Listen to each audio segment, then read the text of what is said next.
Number 3 on the project. And I'm going to read it out to you real quick. We are lifting a leaky bag of sand that has an initial weight of 144 pounds to a height of 18 feet. When a bag reaches 18 feet, it contains half the sand. Assume it leaks at a constant rate, and the cable is pulled at a constant speed. Weights of the bag and the cable are insignificant. And for the first part here, part A, draw a sketch to indicate element and how distance is measured. All right, let's do that. So part A, we have here written up. We want to create kind of like a building thing. Let me do that. I can draw that a bit better. We have a building here. Then we have the person. I'm just going to draw what we have essentially on the problem. We have a person at the top here. And we have a person in the middle, and they're lifting up a sandbag that is leaky. Means it's losing sand as it goes up, so essentially losing weight as it goes up. And then we also have from what we have in the problem, this guy here, he is standing 18 feet above the origin. So, what can we do to indicate elements and distance? Well, we could do a couple things. I'm going to first do a handle. A handle is just the simple notion of, because it says set constant, so it's not really giving us a, rate of, or speed it's going up, it's a set a constant speed. So that's a good thing. We know that it could be just a handle called y, which y represents the motion of the sandbag moving up in one go.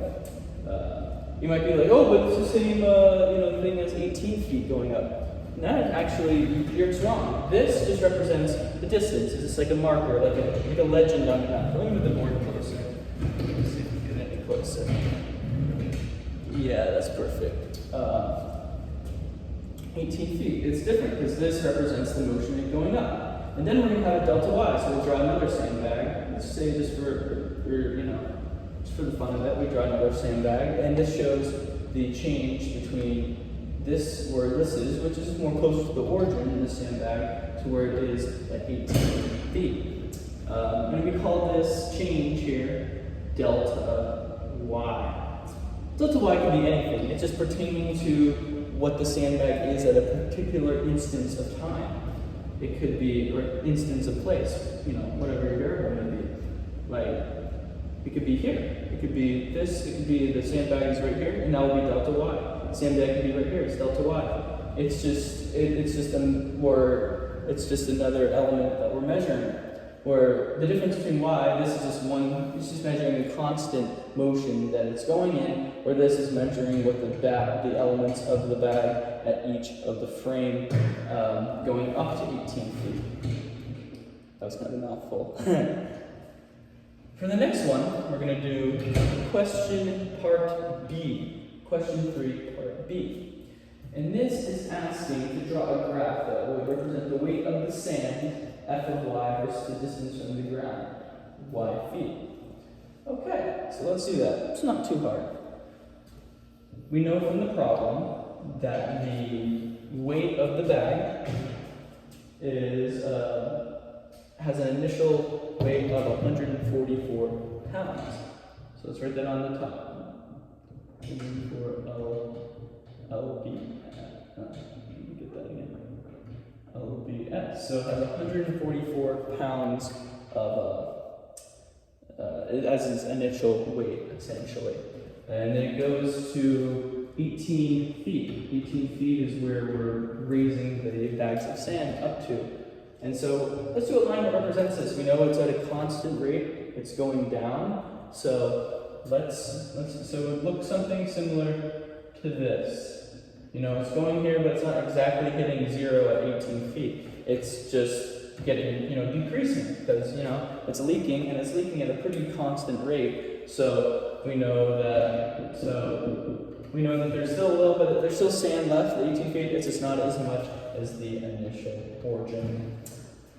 All right, so what we're going to do now to set up this integral is we're going to do the slope, which is f of y And the slope will be the total amount of weight that they have in this problem divided by the total distance. And you may be thinking, well, Colin, they don't have the total distance on this.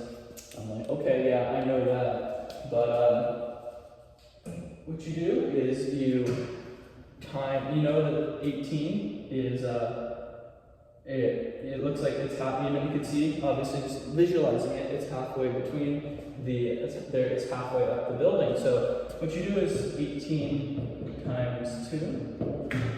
And let me get real quick. 18 times 2.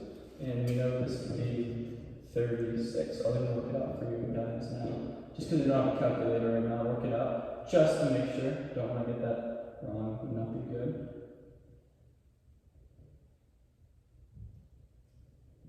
Yeah, 36. So it would be 36 feet to the top of the tower.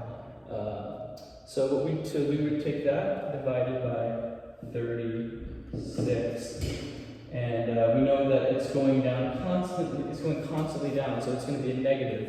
So the slope is end up being -4. So now we know both of those factors play into this. Now it's time for the integral of this equation. It means we're putting all these things we've been working on together. The limits of this will be, remember the integral, the limits on this will be 0 to 18. Well, you might be like, well, Colin, wouldn't it be 0 to 36 because, like, the guy's on the top? Well, remember, he's not bringing it up to himself, he's bringing it up to the guy in the middle. That really wouldn't make sense. This is in logical terms, and it's not really mathematics related, but it really wouldn't make sense for the guy to be just in the middle and the guy be on the top if he's not bringing it to the guy in the middle. Unless maybe you say, like, they've had some history of the sandbag, falling or messing up and the guy's there for stability.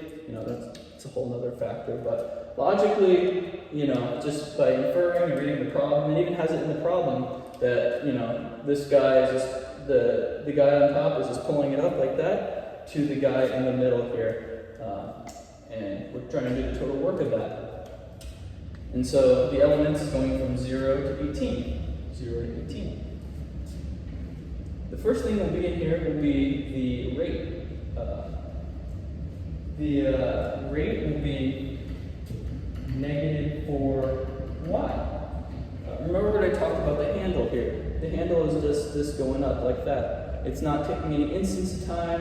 It's not the total. It's just the rate that is going up. And so -4y represents the slope, which is what we got here, the -4, and times the rate. So this would be the rate of what it's going up, and then we want to add it by 144, which is the total weight. So this is taking the rate times the weight. That's one way to think of it. That's how I like to think of it.